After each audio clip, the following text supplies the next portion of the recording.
Die Here is koning, laat die volke bewe. Genade, barmhartigheid en vrede van God ons Vader en van Christus Jesus ons Here deur die werking van die Heilige Gees. Amen. Geliefdes, vanoggend spreek die Here met ons uit sy woord uit Matteus 10. Matteus 9 gaan ons die laaste 4 verse van die hoofstuk lees en dan 'n gedeelte van Matteus 10. Matteus 9 gaan ons lees vanaf vers 35. Die kernverse vanoggend is dan vers 37 en 38 van Matteus 9. Dit sê, toe sê hy vir sy disippels, die oes is wel groot, maar die arbeiders min. Bid dan die Here van die oes, dat hy arbeiders in sy oes mag uitstuur.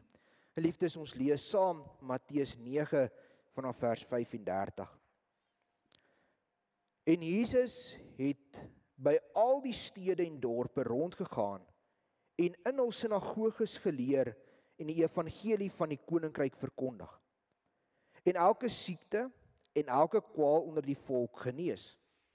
En toe hy die skare sien, het hy innig jammer gevoel vir hulle, omdat hulle moeg en uitgeput was, so skape wat geen herder het nie. Toe sê hy vir sy disippels, die oes is wel groot, maar die arbeiders min. Bid dan die Here van die oes, dat hy arbeiders in sy oes mag uitstuur. En hy het sy 12 disippels na hom geroep, en aan hulle mag gegee oor onreine geeste, om hulle uit te dryf, en om elke siekte en elke kwaal te genees. En dit is die name van die 12 apostels.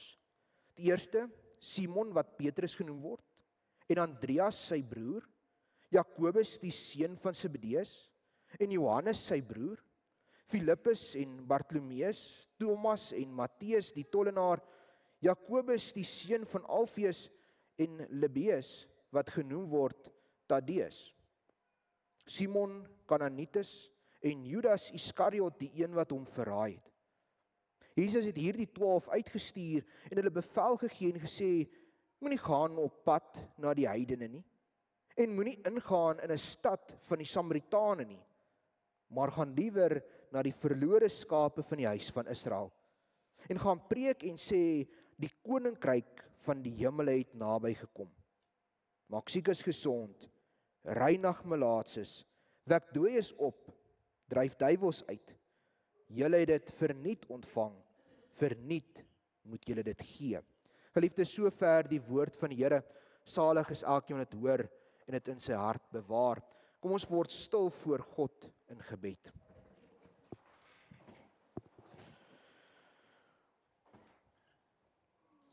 Ons almagtige God, Here en Hemelse Vader, aan U kom toe die mag en die eer en die heerlikheid in die hemel en op aarde.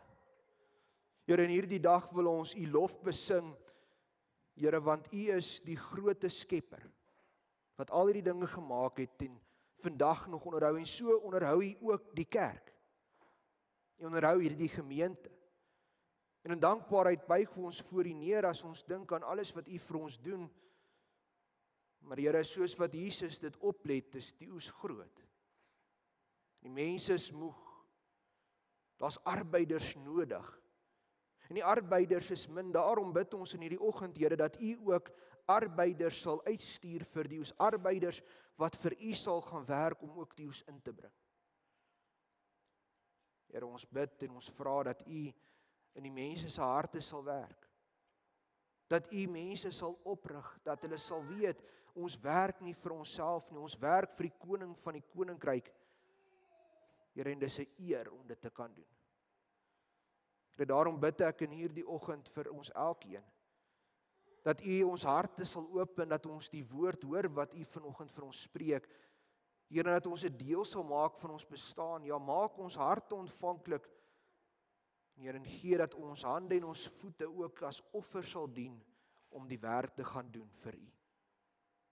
Here, ons bid hierdie dinge en ons vra, spreek U nou, want die diensknegt en die diensmagd luister. Ons bid dit nie onsself nie, maar alleen die naam van ons Here Jesus Christus, deur die werking van die Heilige Gees. Amen.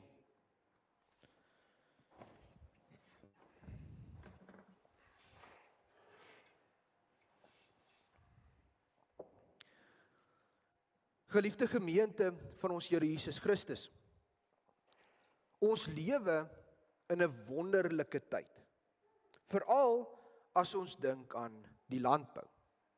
Want u sien, oor die laaste 300 jaar het die landbou en die tegnologie van boerdery soveel verbeter. Tot en met laat in die 1700s het mense nog baie staat gemaak op hande arbeid wanneer dit by boerdery kom. Arbeiders het met 'n sikkel of 'n suis ingegaan om 'n oes af te gaan sny. 'n Sikkel was 'n lang skerp lem in die vorm handvatsel gewoonlik uit hout gemaak wat baie skerp was en maklik deur graan kon sny. Gewoonlik is dit iets soos koring gewees wat jy met jou een hand kon saambondel en vashou om beheer te hê en die ander hand sou die sikkel onder ingedruk het om maklik daai koring af te sny. 'n Suis was weer 'n langer lem wat amper meer reguit was aan die einde van 'n baie langer handvatsel. En omdat dit langer was, het jy al twee hande gebruik en jy kon meer momentum en meer krag insit om onder die graan in te kom en te sny. Dis gewoonlik gebruik daar waar iets te ryg was, soos byvoorbeeld gras is maklik met 'n suis afgesny, of selfs waar iets 'n baie dikker stam het, soos 'n mielie. Maar dit was arbeidintensief, harde werk, wat tydrowend was, en as 'n mens net dink aan die grootte van die lande vandag, sou een mens omtrent 'n hele jaar aan een oes gewerk het. Daarom moet ons besef dat daar baie arbeiders nodig was om so een oes af te sny. Maar sodra as wat die oes afgesny is en dit lê op die land, was daar ook mense nodig gewees om terselfdertyd daardie oes te gaan optel en dit te gaan berg in skure. Dit is gewoonlik in sakke gedruk met die hand en weggevat om te bewaar onder die elemente uit. Weereens baie hande wat nodig was om hierdie taak te verrig.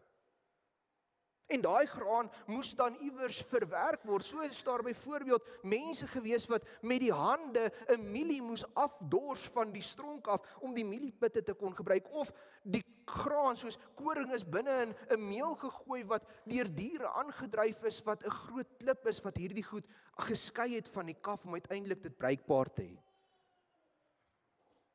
So kom ons agter dat dit baie arbeid nodig was. Dit is eers in 1786 wat die eerste meganiese stroper of 'n dorsmasjien gebou is. En in hierdie tyd het die mense al hoe minder begin staat maak op handearbeid en al hoe meer begin diere te gebruik om hierdie gereedskap aan te dryf. So sien ons dat in 1885 die eerste stroper gemaak is wat deur 'n perd getrek is. Dis eers in 1911 wat die eerste trekker vervaardig is en 1941 die eerste aangedrewe stroper. Ons sien dus dat daar soveel verbetering in die tegnologie binne in die landboubedryf plaasgevind het, maar een ding wat nog nooit weggeneem kon word nie, is die boer. Die arbeider. Want 'n stroper ry hom nie self nie, 'n trekker dryf hom nie self nie, die masjiene operateer hom nie self nie. Daar is nog altyd 'n boer nodig wat daardie masjiene gebruik. Veral as dit iets by so delikaat kom soos die oes. En so word die tegnologie wel beter. Werk word nie minder. Inteendeel, met die tegnologie wat beter word, het die landbou net uitgebrei, want nou kan ons meer lande in dieselfde tyd bewerk en ons eintlik net meer en meer werk wat bykom. En nou kan jy dalk vra, hoekom is dit nodig om hierdie geskiedkundige prentjie van die boerdery te hê? Hoekom is dit nodig vir ons om te weet hoe arbeidintensief dit was om 'n oes van die land af te haal? Dis nodig, van dit kleur vir ons die prentjie in van die tyd waarin Jesus ook hierdie uitspraak maak. Dit gee vir ons 'n gedetailleerde prentjie sodat ons dit ook op ons eie dag op onsself van toepassing kan maak. Daarom is dit nodig dat ons onmiddellik die vergelyking van ons teksgedeelte moet verstaan. Want Jesus praat hier van 'n oes wat groot is en die arbeiders wat min is. Daar is nie genoeg hande om dit te doen nie en dit is 'n probleem. Want as die oes wat op die land is nie afgesny word en ingebring word nie, dan verloor dit waarde. Uiteindelik is dit niks meer werd nie en daarom besef Jesus die arbeiders is net te min vir die oes vir daar buite lê. Die konteks van ons teksgedeelte is belangrik om te verstaan wat hier aangaan, want ons lees in vers 35 en Jesus het by al die stede en dorpe rondgegaan en het in die sinagoges gaan leer, hy die mense vir hulle gaan preek en hulle geleer van die koninkryk van die hemel. Hy het hulle die evangelie gebring, die goeie, die blye boodskap van die koning wat gekom het. En nadat hy geleer het, het hy die siekes en die met kwale gesond gemaak. Jy sien, Jesus het dit gebruik juis as 'n bevestiging van dit wat hy gesê het. So sien ons dat in die hoofstukke voor ons teksgedeelte ons byvoorbeeld lees van die vrou wat aan bloedvloeiing gely het. Hoe Jesus haar genees het. Ons lees van die dogter van die owerste wat Jesus uit die dood uit opgewek het. Ons lees van die blindes wat Jesus weer laat sien het, van die stomme wat hy laat praat het deur die duiwel wat hy uitgedryf het. Hy is so besig met die wonderwerke, so besig met genesing, dat dit soveel van sy tyd opneem, en as ons eerlik is dit eintlik die kleinste gedeelte van die bediening van Jesus. Die hoofdoel van Christus was nie gewees om te kom genees nie. Hy het gekom om die evangelie aan die mense te verkondig. Die wonderwerke moes net dit bevestig. Ja, dis soos een man wat op die oes staan, met sikkel in sy hand of met 'n suis in die hand en hy moet afsny, maar daar's net te veel om te doen. Die een man kan nie by alles uitkom nie. En nou sal mense sê, ja, maar dit is daarom Jesus, hy is nie net sommer net nog 'n man nie, hy kon dit doen, by hom is enigiets moontlik, hy kon by die dorp instap en hy kon 'n woord spreek en die hele dorp se mense sou gesond geword het. Ja, en sy godheid is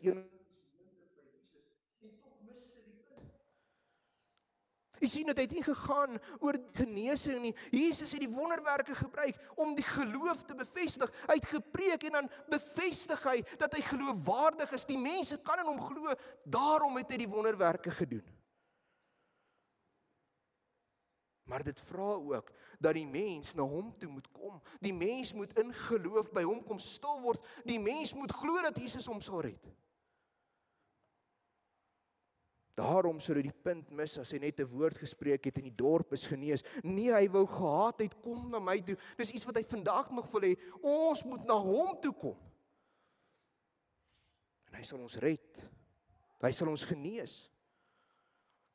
En daarom is dit belangrik om te besef dat dit juis hierdie gedeelte is wat voor die uitstuur van die apostels is.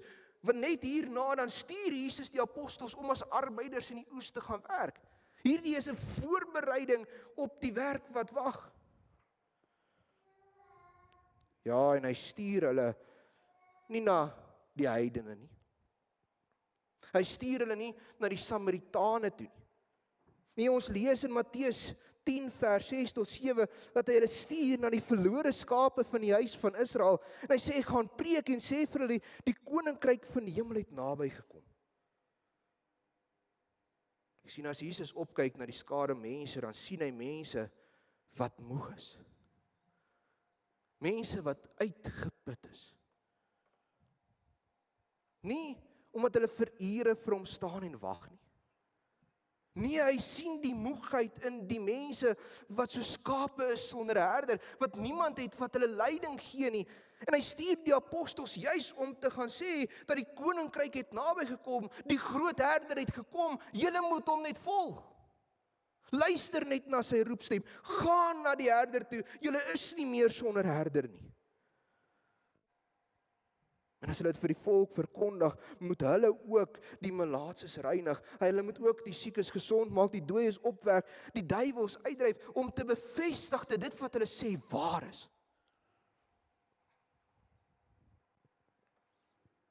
Ja, Jesus stuur hulle uit as arbeiders van die oes, wat in God se oesland gaan werk in die krag van Jesus Christus.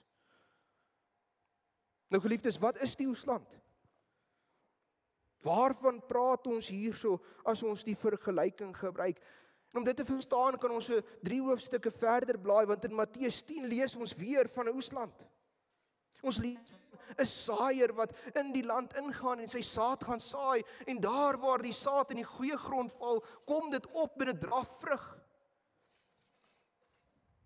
Net so sien ons hoe die vrug van die evangelie gedra word, daar waar dit in die mense hart opkom. En is juis in daardie oesland waar die arbeid nodig is. Dis nodig dat daar gewerk word om die oes voor te berei sodat dit uiteindelik ingebring kan word. En is arbeid wat nie geëindig het by die apostels nie. Dis nie verby nie, want jy sien, die oesland is vandag steeds baie relevant. Die oesland is ons as gemeente, die liggaam van Christus in die groter geheel, maar is ook daar buite in die gemeenskap waar ons beweeg.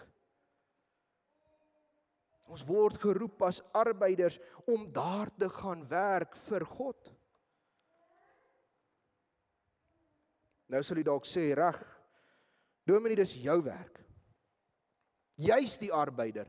Jy moet die werk gaan doen. En geliefdes, dis baie onregverdig.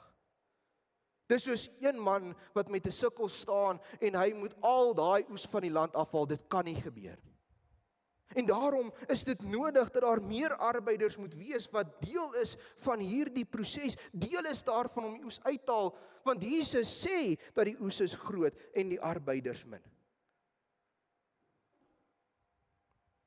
En daar's vir elke arbeider 'n rol. Die een moet sny, die een moet bymekaar maak, die een moet verwerk. Elke arbeider het 'n rol. En daarom het ons ampte binne in die kerk, en elke ampt het 'n besonderse werk. Kom ons begin by die dominee.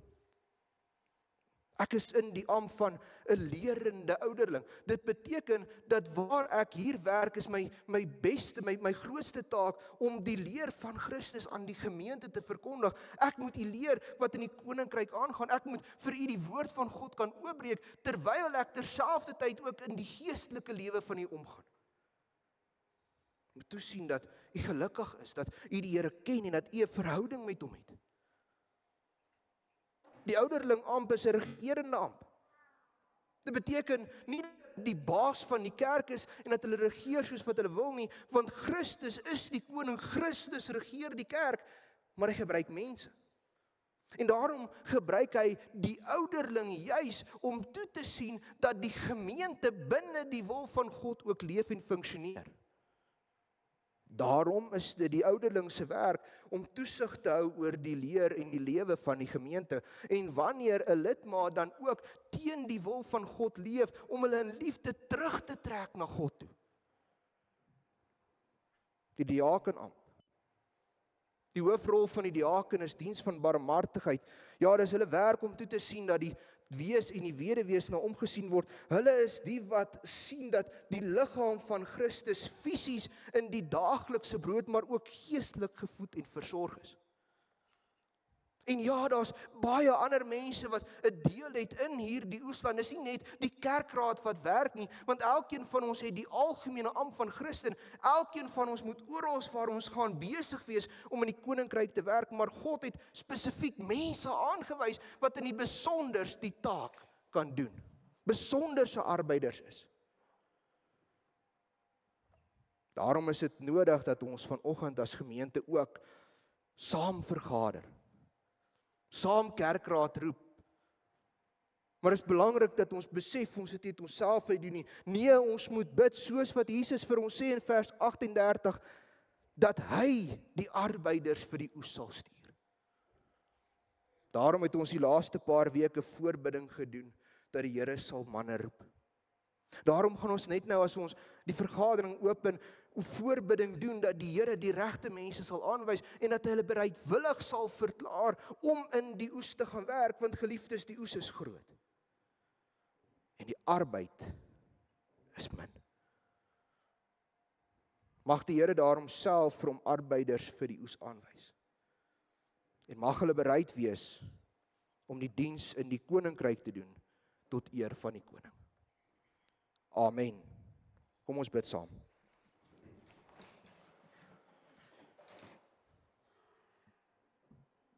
Ons almagtige God, Here en Hemelse Vader, Here, die oes is groot. Die werk is baie. Here, maar dankie dat U self die arbeiders stuur. Dat U broers roep om op te staan in bereidheid, Here, om vir U te werk in die grote koninkryk. Here, waar ons vandag ook voor U staan, Here, buig ons in afhanklikheid voor U neer en ons smeek U. Here, stuur vir ons ook die arbeiders wat nodig is. Here, sodat die volk nie word soos een sonder herder nie, maar dat hulle in U kan leef oral waar hulle gaan. Uit U kan krag put.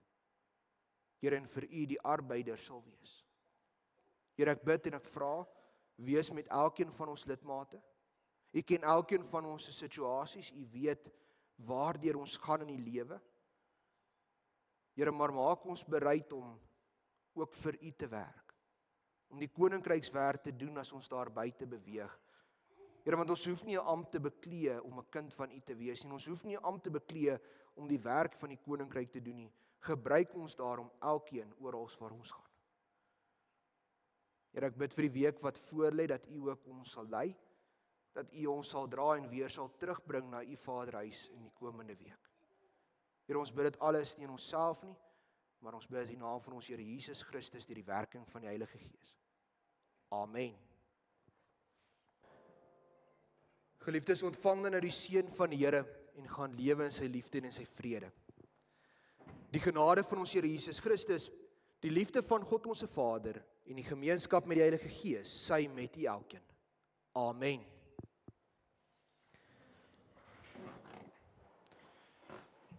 Geliefdes, ons gee nou geleentheid vir die opneem van die offergawes.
Liefdes, in die volgende afkondigings namens die kerkraad.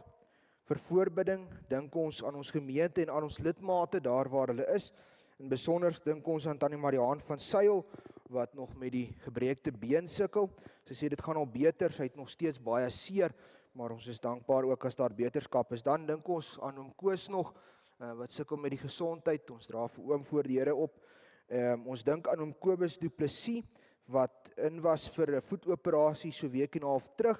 Ek was die week by hom gewees. Hy sukkel maar om stil te sit, maar ons is dankbaar dit gaan al baie beter ook met hom.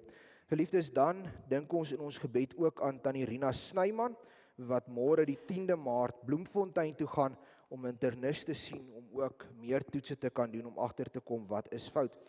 Geliefdes, dan kan u my of die res van die kerkraad kontak indien u huisbesoek buite die normaal verlang of weet van iemand wat huisbesoek nodig het, dan maak ons so gou as moontlik 'n draai daar.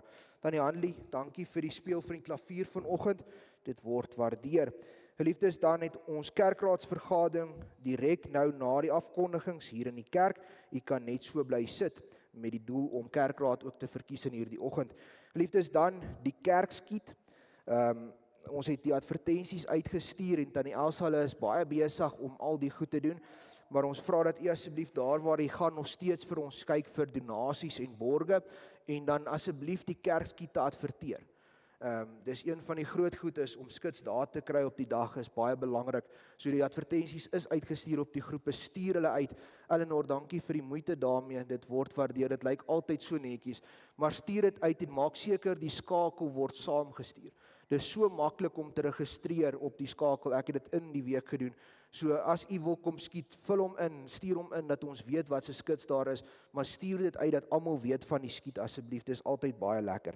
Liefdes dan, die Susters aksie, dis Wyk 3 se beurt vir blomme en tee die maand van Maart, en dan die koffie en tee steeds in die braaivertrek. Ek weet nie of ons regtig vandag gaan koffie kry met die krag wat so aan en af gaan nie, ons sal dalk net die handketel moet kook vir water, maar kom drink asseblief saam met ons 'n koppie koffie en tee en kom kuier lekker saam met ons daar agter in die braaivertrek. Liefdes dan verbondsonderrig les 6 vanoggend. Ons open na die vergadering hier in die kerk. Dan die boodskappers is in die saal beskikbaar. Het die nuwe maand, Maart maand se boodskappers al gekom? Het dit gekom? OK.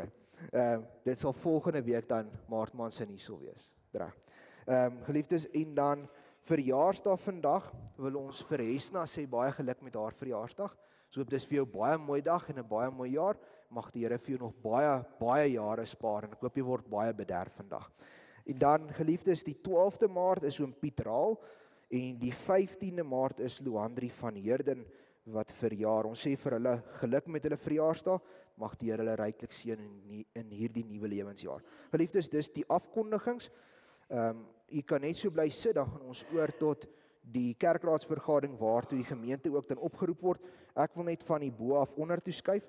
Kan ons daai opname net afsit asseblief, een van julle?